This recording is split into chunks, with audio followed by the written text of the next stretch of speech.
Today's story begins with what we see when we look at the world around us: poverty, crime, and war. Naturally, we want things to get better. And when we look for solutions, we often turn to the one society has taught us to trust: voting for someone who will fix it. So we put our energy into elections. We campaign, we debate, we vote, hoping that this time we've found the right person, someone who is honest and will do what's right. But too often, once in power, these leaders fail to address the real issues, or even make them worse. When that happens, we turn to the next accepted step: protest. We march, we shout, we demand change. But when protesting doesn't bring results, as is often the case, then the cycle begins again. We look for another leader, vote again, and watch as they repeat the same mistakes as those before them. Over time, we begin to feel helpless as nothing changes. We become discouraged and give up. This because we often don't see the solution, though they're right in front of us. One major reason is that we misunderstand the root causes of the problems. For example, we've accepted limited control. We recognize the importance of choosing our leaders, but we've yet to realize that we should also have a say in the decisions those leaders make. This idea is known as direct democracy, a system where the people have full control over governmental decisions. While it may sound idealistic or even impossible, the concept is quite simple. In fact, it mirrors the process we already use to elect leaders. Here's how it works. Take an issue, like reducing taxes, and place it on a ballot. Citizens vote yes or no. The outcome is binding, and the elected officials must carry it out. That's it. This is how we can keep elected officials from breaking their promises. The real question isn't what the system is, it's how to implement it. And just as we shouldn't trust others to decide who leads, we shouldn't rely on anyone else to create this mechanism of public control. We have to build it ourselves. You can surely understand that trying to implement this system at the federal level right away is unrealistic.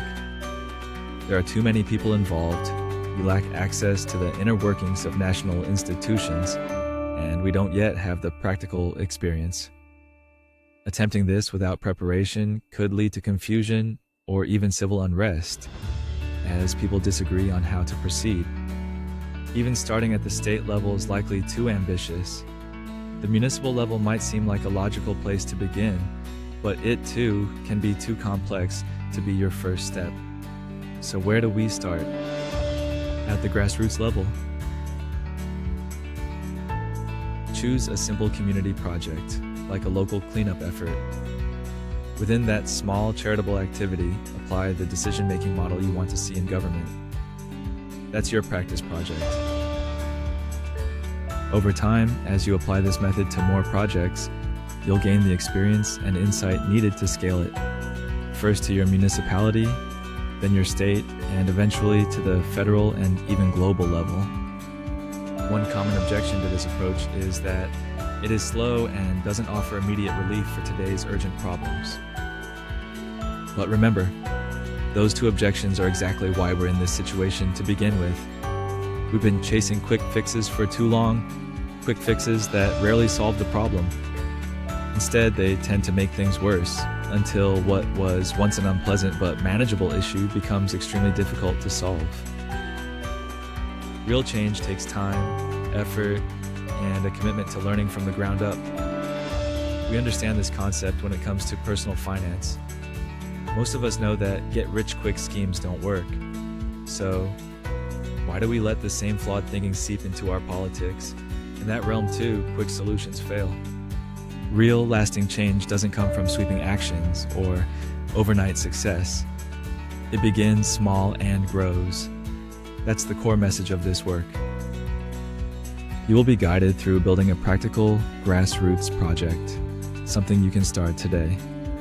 From there, you'll learn how that small effort can grow, influence your local government, and eventually reach beyond your community. Many people believe that change only happens when large numbers act at once. In truth, real change starts when you act, when individuals take the initiative. These individuals find others who are like-minded, and together they form a powerful collective force for good. So, what's missing now? Just you. Get your copy of the book today and start your own revolution.